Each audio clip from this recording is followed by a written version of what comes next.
Hi my darlings, I'm Sophie Darling and welcome back to the channel. If you love anime, heartfelt reactions and deep dives into symbolism and themes, then you are in the right place. Before we jump into today's reaction, please don't forget to hit that like button to show some love, subscribe if you haven't already, and ring that notification bell so you never miss a moment of fun. And if you want even more exclusive content like early access to my reactions, full-length anime watch-alongs, and an amazing community of fellow anime lovers, please do check out my Patreon. You can find it in the description box below. Your support truly does mean the world as it helps to keep these reactions coming, and I'd love to have you join our cozy little anime family. Today, we are reacting to episode 13 of series 3 of Attack on Titan. So for those of you that are maybe new here and don't know a lot about me, I have just started a full-time job this week. Today's date of filming is the 16th of February. I started my job on the 10th of February. On YouTube, you're probably seeing this 2 to 3 weeks behind Patreon, so it's not going to line up accurately, hence why I'm telling dates. But yes, it has been a very busy week. It's been a bit of a struggle trying to make sure that everything is edited for YouTube, everything is good to go for Patreon. It has been a big adjustment. I'm really proud of myself. I haven't fallen behind. I am on track. I am keeping to my schedule. I did YouTube as a hobby. So streaming was where I was investing all my time and energy. That was my full-time job essentially. And YouTube was my hobby. It was somewhere that I could reinvest my PhD literature skills into a new medium. And I was really interested in watching anime again. I'd had Attack on Titan recommended to me and I thought, you know what, I'm gonna watch it for the first time. Why not film it?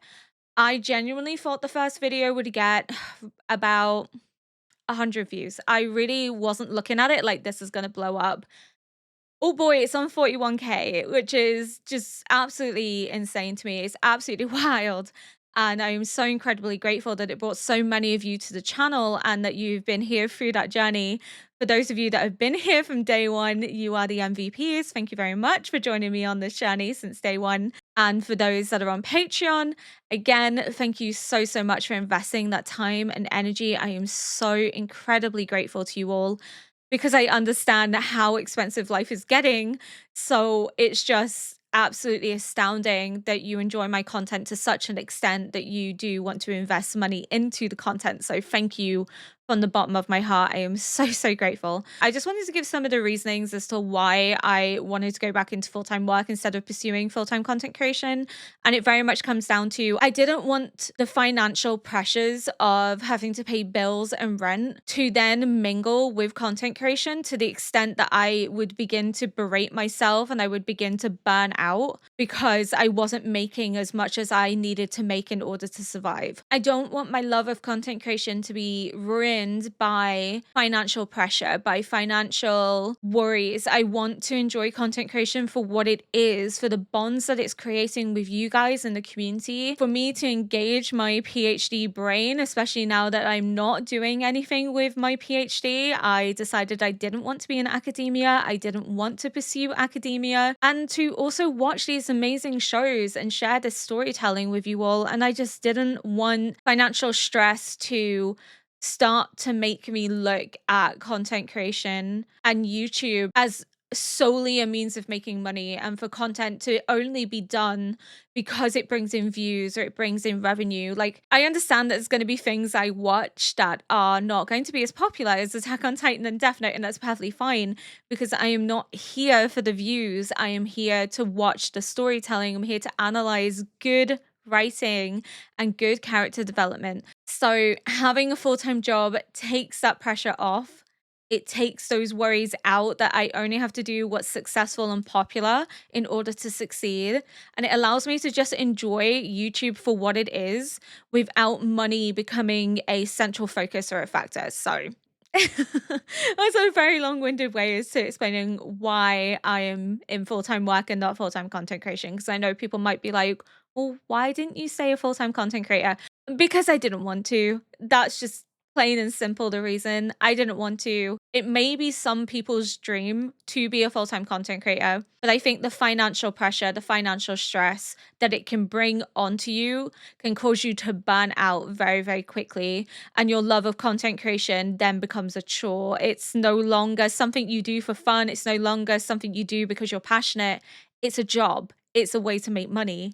It's not because you're actually invested in what you're doing. That's not me saying that full-time content creators don't enjoy what they do, but I do think when you do this full time, there is an element of only doing what is successful because it brings in revenue. You don't have as much room to experiment because experimenting can decrease your revenue essentially. So that's not a critique on full-time content creators because I absolutely understand where they're coming from. They have to pay their bills, they have to get by. I just want to have the creative freedom to make choices for my channel that are not rooted in viewership and revenue. I just wanted this to be fun and a hobby. And I know some of you will stay with me after Attack on Titan is done, and I know some of you won't, and that is perfectly fine. Not every content I'm going to watch is going to be for you, and I get that. But thank you, everyone, still for joining me on this journey, and thank you for wanting to join me on this journey. And maybe if what I watch next isn't for you, I'll maybe see you another time when something does come up that you enjoy. But I completely understand that not everybody will stay on the channel after Attack on Titan or even Death Note is done. But I just enjoyed that now I have a stable income that supports me, that I can very much do what I want to do with this channel and to have it as a creative hobby and something I really enjoy doing. So yeah, but because I have been working this entire week, I can only film on weekends now instead of weekdays, and I have been waiting all week to watch this. In episode 12, we had that post-credit scene. Truthfully speaking, I really don't think it told me anything. The only thing is that I think Levi's anger is tied in with a pre-existing theory which I had prior to that post-credit scene, which is Erwin's going to die in the next couple of episodes, and Levi's anger is going to be at Erwin's death. So that's kind of where I think that scene stems from. It is the aftermath of Erwin's death, but I still don't think it gave anything away. Maybe I'll change my mind when I actually see the scene play out, but I didn't really take much away from it. The amount of people that were like, you're too perceptive, you'll read too much into it. Can truthfully say I read fuck all in that. Like I really did not read much into it. But again, maybe if I had paused it, gone back, rewatched it a few times, I might have taken more away from it. But we had a compromise, and the compromise was that I would only watch it a single time. And in that single watch, yeah, I took nothing away from that. I'm very nervous that we're about to see a new Titan because we saw Reiner at the end, and there's somebody stood with Reiner that we've not seen before, and that's making me think that we're about to see a whole new Titan show up that we haven't seen. And so far, we've had the Founding Titan, the Colossal Titan, the Armored Titan, the Female Titan, and Eren's Titan, and Ymir's Titan. I'm not sure. Oh, and the Beast Titan. So that's seven Titans that we've had. So if this is a new Titan form, then we'll have 8 Titans in total, which is a hell of a lot. So I am looking forward to seeing a possibly new design. I think it'd be really cool to see. But we also have the Titan Serum. Kenny gave the Titan Serum to Levi. Levi's been entrusted with it and basically told that he can use it on someone.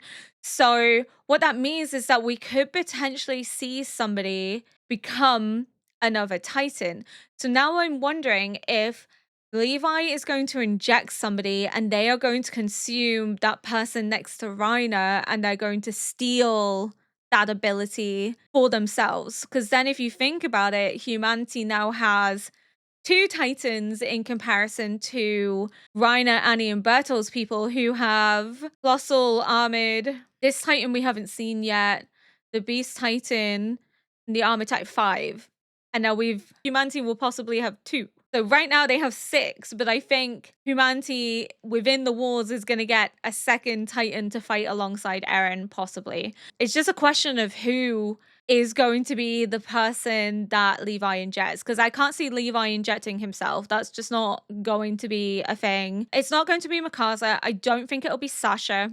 I don't think it'll be Jean. It could possibly be Connie or Armin, but between those two, logically speaking, I think the one that Levi would trust the most with such a power would be Armin, if we think about it. Not that Connie is not trustworthy, it's just Armin has time and time again proved his loyalty, proved how much he's willing to do to protect humanity, has proved himself to be not only diplomatic in his approach, but has proved himself to be fair and considerate of everyone around him. He's also incredibly smart in a way that Eren isn't.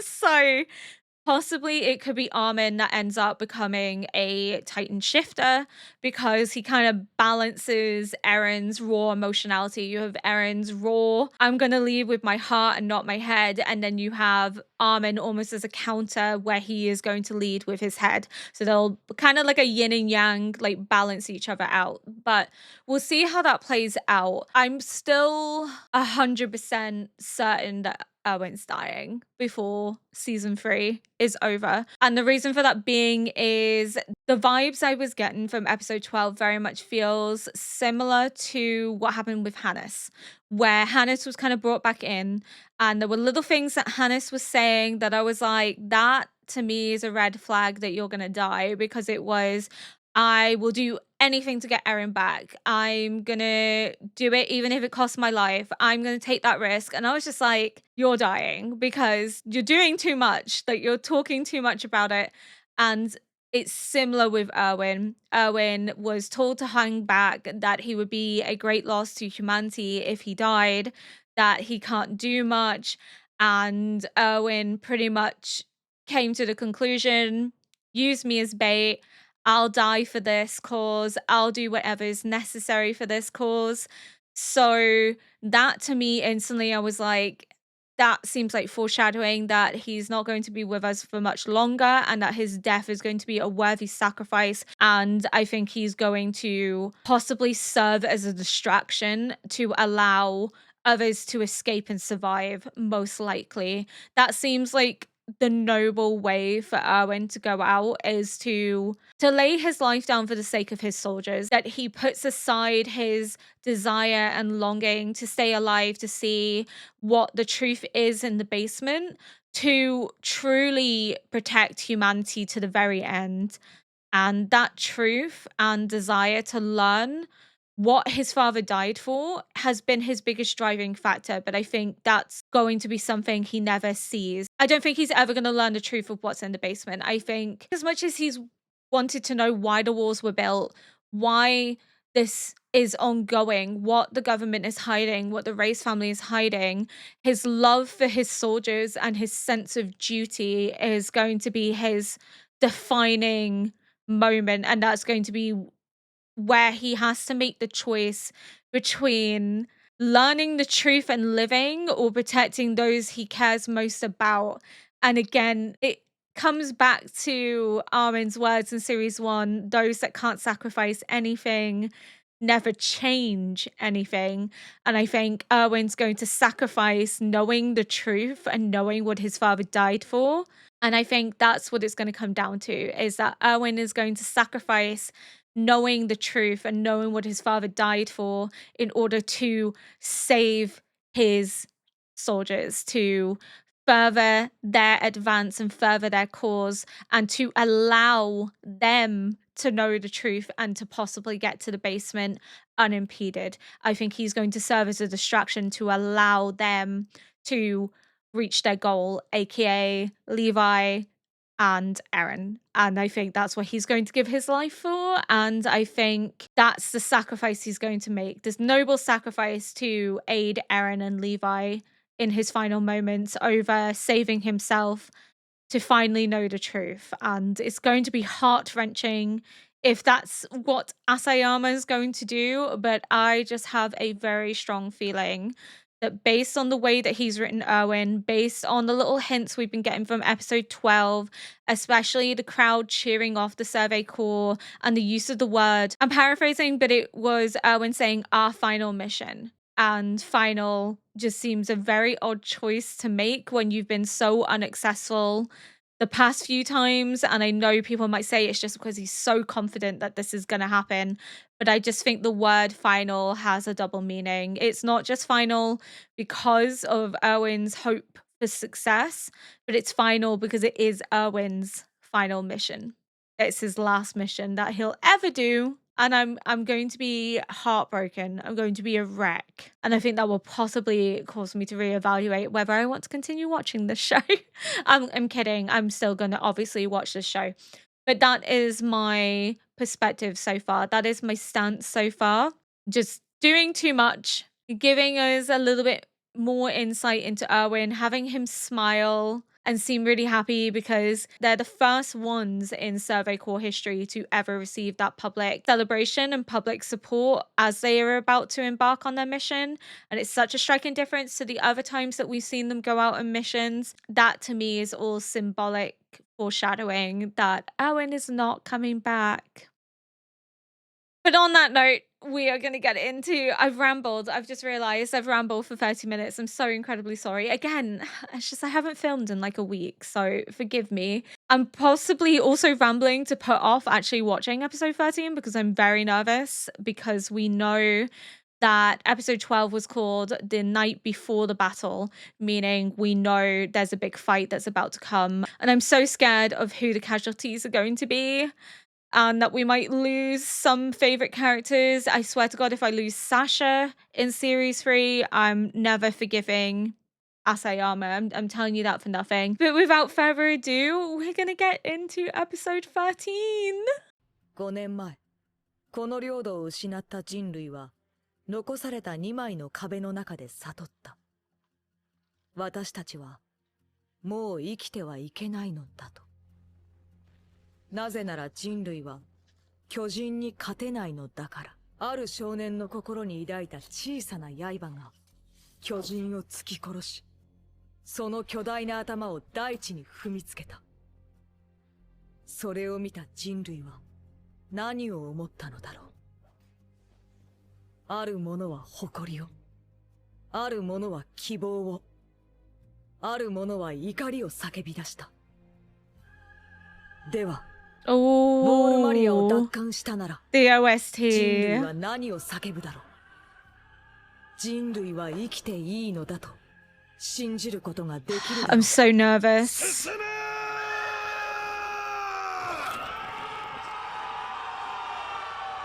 自らの運命は自らで決定できると信じさせることができるだろうか。Their mind was wiped, so they haven't really had much of a choice in anything. Fate's kind of been thrusted onto them, you know? I think that's one of the big things that keeps coming up on the show is like how much is fate and how much is personal choice. And at this point in time, like nothing is really a choice for those within the walls because this has been thrust upon them. They haven't had a say in this. So, I mean, it's not so much a choice more so than it is fate, but I'm so freaking scared. I'm nervous. I'm really nervous. Where everything began. Oh. あなたはここで体力を使うべきじゃない。わかってる。そうだぞ。休んどけよ、エレン。バカ、名前で呼ぶな。そうだった。すまん。周りは常に敵だらけだと思えって。Yeah, because he'll be their target. They'll be gunning for him. 絶対停止！周囲を手伝え！大丈夫。ぐっすり寝てる。震えが。Because you know you've got to face Reiner again. 何がそんなに怖いんだ。くそ。こんな調子でウォールマリア奪還に失敗したらどうなる。どれだけの人が失望すると思う。また次の機会なんてもんがあると思うか。I think that's why Erwin's going to sacrifice himself for Eren. こんな奴が。Because, well, not so much Eren, but humanity, because there's never going to be an opportunity again for Eren to do this. どうしたの？震えて。怖いの？こ怖くねえし。嘘だ。手が震えてるもん。 It's okay to be scared. You're like 寒いんだよ。 16. 手がなんかすっげえ寒い。そうなの。僕なんかずっと震えが止まんないんだけど。 It's okay to be 巨人が scared. 怖いと思ったこと It's は not a weakness. 普通はみんな巨人が怖いんだよ。僕なんか初めて巨人と対峙した時全く動けなくなったんだ。思い出したんだ。お前が俺に本を見せた時のこと。それまで壁の外のことなんて考えたこともなかったんだ。毎日空か雲を見て過ごしてたっけ。あの時お前の話を聞いてお前の目を見るまでは、お前は楽しそうに夢を見てるのだ。 Oh, you wanted to share in that dream. そこで初めて知ったんだ。 There had to be more to life than these walls. 広い世界の小さなカゴでわけのわかんねえ奴らから自由を奪われてる。それが分かった時許せないと思った。 Which is why I think humanity is the true なんでか知ら enemy. ねえけど、俺は自由を Keeping 取り返 people すため trapped against their will isn't freedom and it's not 力が paradise. 湧いてくるんだ。 I love their friendship 来年 dynamic. の今頃俺たちは海を見ているよ。 My worry is that they're going to be forced この辺り見覚え apart from each other at some point.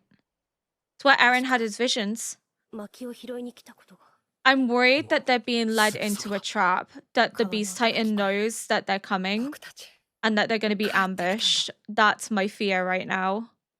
あの日ここから逃げて以来僕たちの故郷に。 God, this must be so hard for them to come back after all these years. 我々の動きを知れば敵はエレンを狙ってくるだろう。 Oh, the animation is ここにい so るのは good フー this ドで顔を season. 隠した総員100名の兵士。誰がエレンか分かった時はすでに Because they have to look through each one. It's kind of like what they did to Annie. Welcome home. 止まるな。外門を目指せ。了解。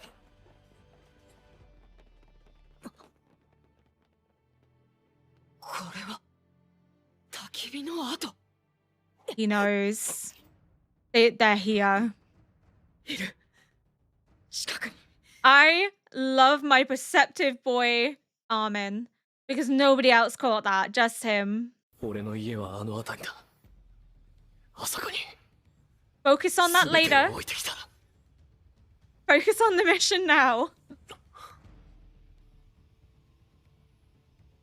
Lock in, 大丈 Eren. 夫だ。取り返してやる。 Lock in.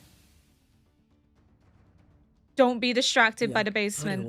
We're so close to the basement though. I'm so excited. 敵もいないのは。だがやるしかねえ。作戦続行に支障なし。 Where are they hiding? Is my 俺にはできる。 fear right now. いや、俺たちならできる。 It's all going too なぜ well. なら俺たちは生まれた時からみんな特別で自由だからだ。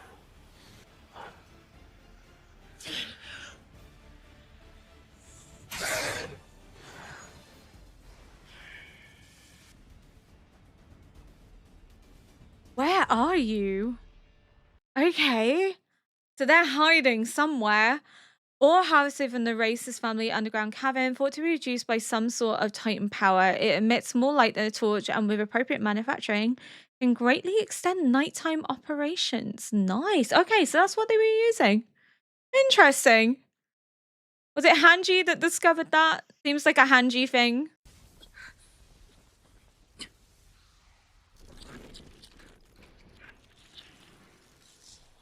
So cool.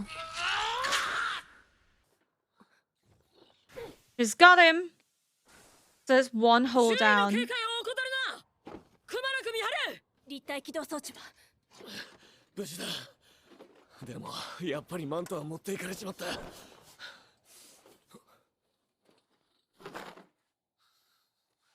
ありがとう。 Where are あれ they? は成功です。 I feel like what they're going to do is try and force Eren into a situation where he has no choice but to transform. 本当に塞がったのか。こうもあっさり。あなたがやった It's going too 自分の力を smoothly. 信じて Oh, I'm so あ scared. の時の花が。ライナーやベルトルトら全ての敵を殺しきるまでウォールマリア奪還作戦は完了しない。 It's a temporary と fix. りあえず外門が成功か。しかし妙だな。襲ってくる気配がない。 It's an ambush. ここに来て一匹も巨人が見当たらない。敵は俺たちの強襲に対応できてない。 No. They're prepared. They know. お茶のようなものを飲んでいたようです。いい匂い。何の Hot 飲み物だ chocolate? それと黒い液体を注いだ跡があるカップが Or 3つ。 coffee? 少なくとも Possibly 3人が壁 coffee. の上にいたようです。三人だと。ここから我々の接近に音や目視で気づいたのなら早くて2分前が限度のはず。使用直後のポットが2分で冷めるはずがない。おそらく5分かそれ以上前に我々の接近を知り、今は敵の位置の特定を第一とする。アルレルト、君はその頭で何度も我々を窮地から救い出してくれた。まさに今その力が必要な時だ。 My boy's being trusted with a big アル mission. ミン・アルレルトの指示に従い捜索を続行せよ。 He's taking a leadership role. I'm so proud. This is what I said I wanted from series 1. 壁を隅々まで調べ上げたぞ。さあ指示をくれ、アルレルト。 Come on, Armin.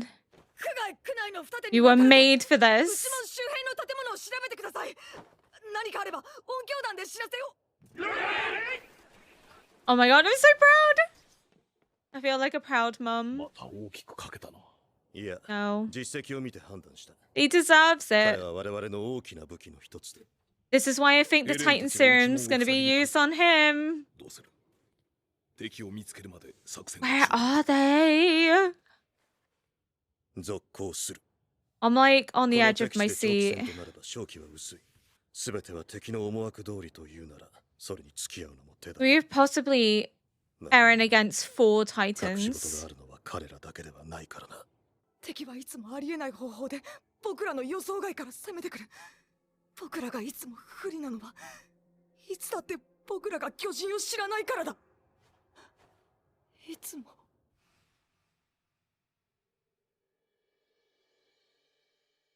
What are you doing? まだです。全員で壁を調べてください。壁はもう調べたと言ったろ。どこにも隠れられ If る they're in the walls. 壁の中。はい。きっと人が長い間入っていられる空間がどこかにあるはずです。なぜそれがわかる？ It's just a feeling he has. Trust him. お前、今がどういう時だか分かってるのか？誰でも思いつく常識の範疇にとどまっていては到底敵を上回ることはでき Oh ない my のです。 god, the music is so good in this episode. He trusts him. 作戦中止の合図。 Wait, what? 壁の上に散らばって待機だ。了解。 Is he holding it until they search the walls? 時に柔軟に兵士の原理原則にのっとり最善を尽くせ。指揮系統を遵守せよ。再び二手に分かれ壁面の調査を。扉の上部から入念に捜索開始。 It looked like they were looking through like pinholes. 何してるんだ。これじゃ強襲作戦の意 It's 味が not な a い。 surprise if they already know you're coming, ア Jean. ルミン、また So 何か考 stressed. えが。 I'm so stressed. I've like butterflies in my stomach. I feel sick. Where are they hiding? エレンが現れても対応できる位置。僕らが壁の中の巨人を知っていると敵が知らないなら、そんな発想はしないと踏んでいるなら、あるいは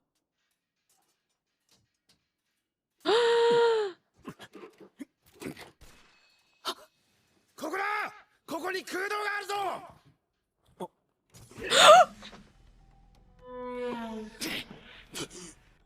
ラ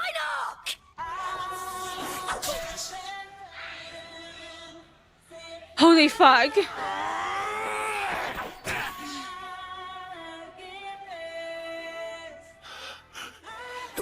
He's got him in the neck. Like right through.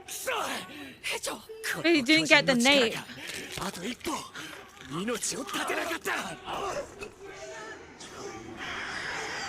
Holy shit, shit, shit, shit, shit.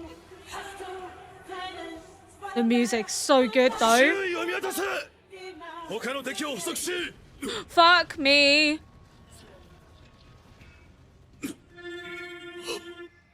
Oh god. What has he done? Has he transformed more people into pure titans to form an army?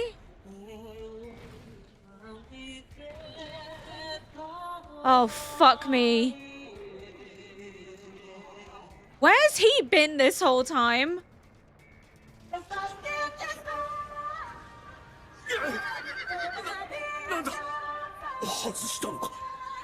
No. It's a warning. What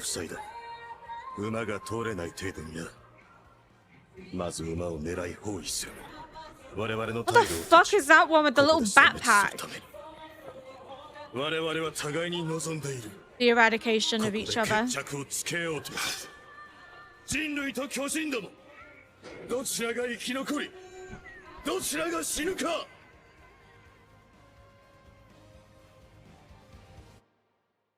Oh, fuck off. No. I fucking hate this. I hate that it does that. Oh, so the thing is, I don't believe that there is a difference between humanity and titans. I think they're all humans, but they're two different races of humans, and it is the eradication of one race of people over that of another. So when they ask the question of who is the real enemy, it's humanity, because humanity's greed, humanity's lust for power, humanity's hatred and pettiness is what leads to violence and pushing innocent people into the firing line, pushing people to the brink of extinction. That is why humanity is the true enemy through and through. It is humanity's fault that this is happening, that this violence is taking place. It is a cycle of violence that is replicating and repeating itself. And as a consequence, innocent people are going to lose their lives and die. Humanity is the enemy. The titans are not the enemy. The titans are merely an ability that some aspects of humanity can possess. Titans are a distraction from the true evil that are people. Greed, lust, power are all human traits. Humanity is the true enemy. I am dying on that hill. There is no other explanation for who the true enemy is. In my mind, it is humanity through and through. It is the elite. It is the governments that are forcing these people into fighting one another. It is the government of Reiner, Annie, and Bertolt's people that are possibly passing down a history that is warped, that is possibly not true, and replicating that cycle of hatred. It is the government that are perpetuating ignorance and naivety by wiping the memories of the citizens and leaving them unprepared and unprotected and unknowledgeable of their own history, of what's waiting out there, the fact that they have people that are hell-bent on killing them, on murdering them. Oh, I am so incredibly nervous. I had no clue where they were hiding. I didn't even guess the walls. I didn't even have an answer. Sorry, I'm not even going to pretend like I had a suspicion that they could be anywhere. I genuinely didn't have a clue. I was just like, I'll let this unfold because I don't know where they could be hiding. But either way, I felt sick to my stomach. The Beast Titan terrifies me. He is so incredibly smart and strategical and is preventing their escape, blocking them from being able to get away, which he's going to do by killing the horses again.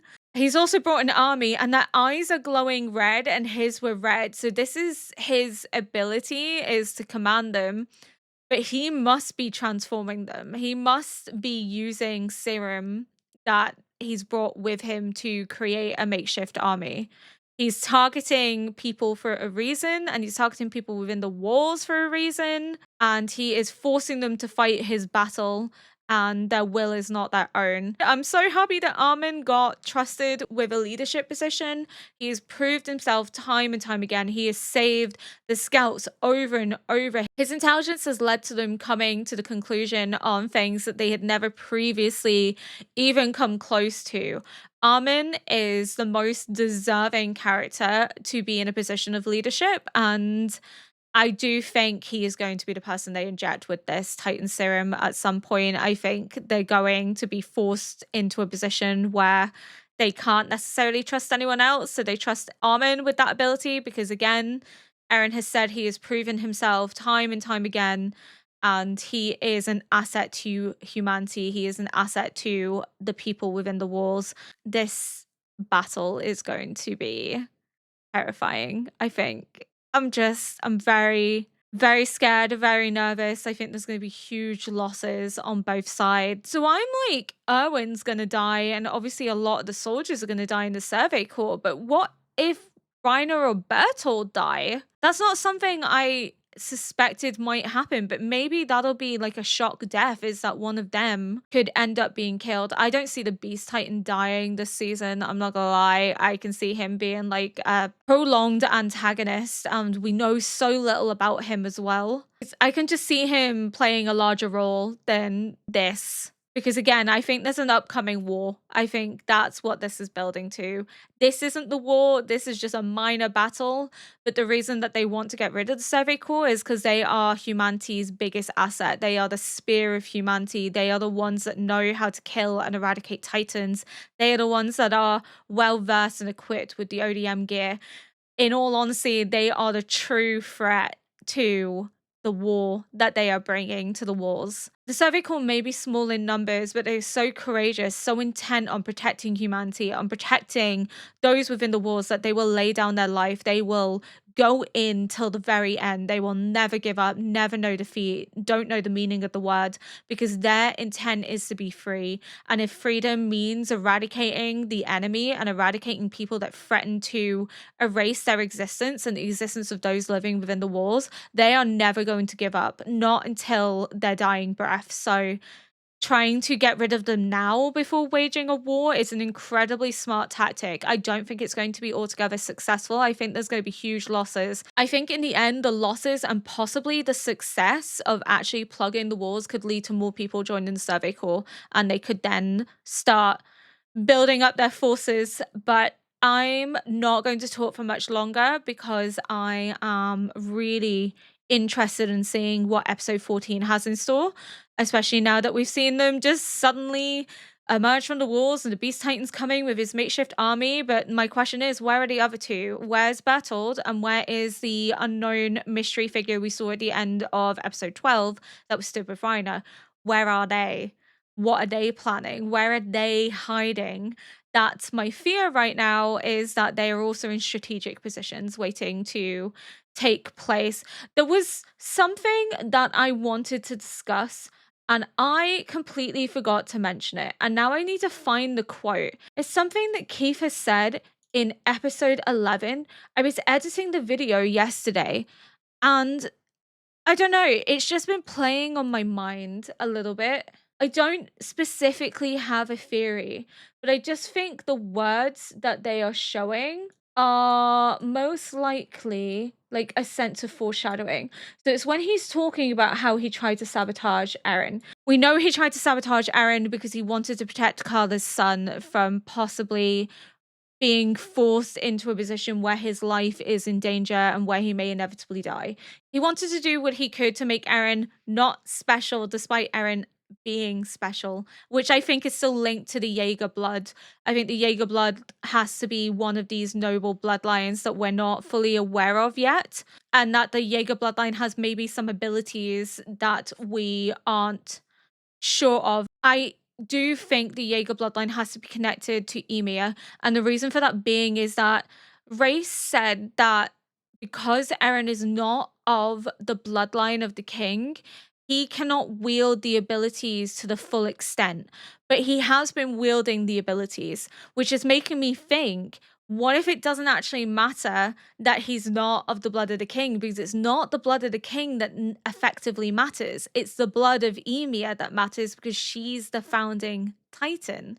So if Jaeger is a bloodline that descends from Ymir in the same way that the blood of the king descends from Fritz and Ymir, then he could fully embody those powers in the same way, but isn't bound by the dictates of the first king because the first king isn't in his blood. Only Ymir's in his blood.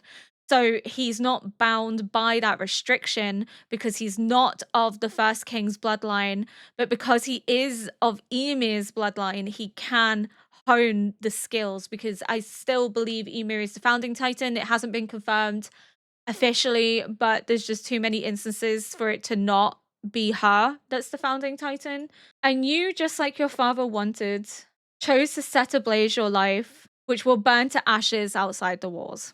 And I don't know if that is Keith just saying that he believes Eren is going to die beyond the walls because of his ambition to be in the Survey Corps and it's going to put himself at risk. But Keith knows more than I think he told Eren, primarily because he knew that Grisha took the ability from the race family. And I think he also knows why Grisha took that ability. And by extension, he knows that Eren is going to go to war beyond the walls with this other town, this other race of people.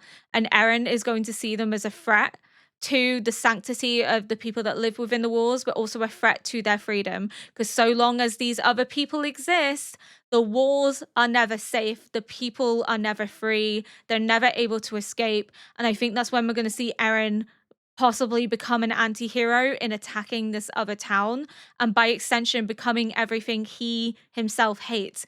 He becomes the person that is destroying families, destroying livelihoods, but in his mind he's doing it so that the people within the walls are no longer trapped and they are free to live and they are free to go beyond the walls and to explore, and that they are no longer confined by the will of the first king and the threat of an external enemy.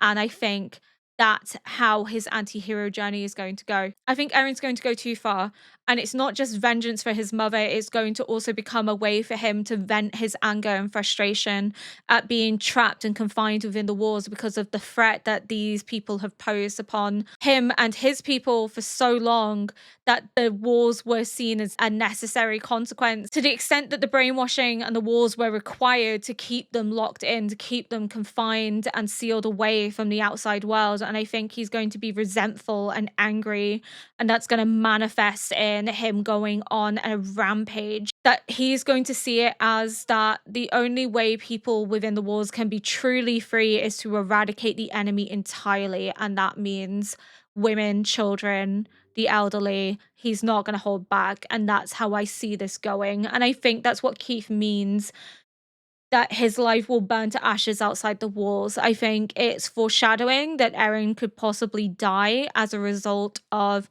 his behavior, that he needs to be stopped because there's no coming back from what he's doing and there's no reconciling what he's doing. But at the same time, I think it's also indicating that there is going to be a huge war in which Eren plays a crucial role in enacting vengeance for his mother and for the years he has felt confined and trapped. That's my theory. Just that sentence had really played on my mind since editing, because it seemed so strange, and I was like, that almost seems like foreshadowing. And again, tying back to season 2, when Armin and Mikasa are talking, they say, why does Eren always go away from us? It's always like we're separated. And again, I think that is foreshadowing that he's not only going to become separated from them at some stage, but I also think their opinions about the upcoming war are going to differ, and by extension it's going to cause conflict. And I think the biggest conflict will be between Armin and Eren, that Armin is going to possibly not agree with Eren's methods and won't agree with Eren wanting to eradicate everyone, because that has been a fundamental thing that he has said from the get-go in series 1, is I want to eradicate Titans, I want to eradicate them all. And there's times where there is no mention of Titans. It's just, I want to eradicate them all. And I think that's going to swiftly change to eradicate all those that are not his people, not those that live within the walls. Essentially, Eren might commit a genocide. God knows, possibly. I think Armin's going to be on the side of wanting to maybe take more strategical political routes, maybe taking out key targets rather than attacking innocents, and that they're going to be opposed as to how to go about this, and that's going to put them on different playing fields, forced into a situation where their friendship is truly put to the test and even becomes fractured to the point that there's no reconciling. From series 1 to what we've seen in series 3 so far, it always shows them as a trio. It always shows them united in their beliefs, in their support of one another. And I just think it's too nice and it's too sweet and it's too emotional to the point that I don't think Asayama intends for this to be a continued trio, that at some point there is going to be an issue that puts them at odds. There's going to be moments of contention where they do not agree with one another and they become fundamentally opposed. And as a result, Eren removes himself from Mikasa and Armin's presence and maybe takes himself away and lives beyond the walls. Because when we see him at the beginning of series 3, before it launches into the narrative of what takes place, he is on his own and at the ocean. Armin isn't with him. So part of me feels like he is going to strike out on his own, and that could be to do with something in the basement, but it also could be because in discovering something, him and Armin end up on opposing sides, and Eren can't see himself ever agreeing with Armin and Armin's choices and Armin's decisions, and decides that he is going to take matters into his own hands and do his own thing away from the walls, away from humanity, away from the Survey Corps, and is just hell-bent on gaining his revenge, on gaining justice for himself, for the freedom that was stolen from him and his people, but also for his mother, who was murdered as a result of this cycle of violence that we're seeing play out again and again. I think the more we see of series 3 and 4, the longer my outro is going to be, because there's just so much to discuss. There's so much symbolism and foreshadowing. And I'm doing my outros based off of a single watch, off the cuff, as you can see. Like, I'm not writing notes. I'm not taking things down. I'm just doing it off of memory. And sometimes I forget things because it doesn't immediately come to mind. Nothing is written down. Nothing is rewatched. I have launched straight into this after watching the episode. I think you guys tend to enjoy the more raw outro versus the scripted ones. We had a few scripted ones in series 1 where I did rewatch the episode and I took a lot of information down, and I know people did enjoy those. It's a lot of work and I don't have time to do that now. It requires rewatching the episode, and because of the level of analysis, it can take a couple of hours to do, and I just really don't have the time to be doing that now. So hopefully the raw outros suffice. I think they're a lot of fun, especially because I'm not over analyzing everything, and you get to see my thoughts and feelings in the moment, and you get to see that shift and change and progress as the series goes on. And I think that works well. I hope you guys still enjoy that. I have had a few comments of people saying I really want the long theoretical discussions to come back, and it's like, I miss doing them. I really did enjoy doing them. I just don't have the same time as what I did when I was a full-time creator, and in order to do that level of analysis, I would have to delay videos. They wouldn't be coming out as regularly. You would maybe get one Attack on Titan video a week, and I just don't think that's fair to you guys. And I do feel bad that I can't do the same level of analysis, but hopefully what I do provide is still beneficial and it's still a discussion that you guys enjoy, because I enjoy doing it this way. Thank you so much for watching, and if you are here at the end of this video, not only are you absolutely amazing, but please tell me in the comments below what your favorite dinosaur is. I would love to know. We can have this little conversation between the two of us, because I doubt very many of you will be watching right to the end. But yes, I would love to know your favorite dinosaur. If you watch through to the end, not if you skipped through. If you skipped through, this question isn't for you. If you enjoyed this react, please consider liking, subscribing, and leaving a comment below to help boost this video into the algorithm. And until next time, bye!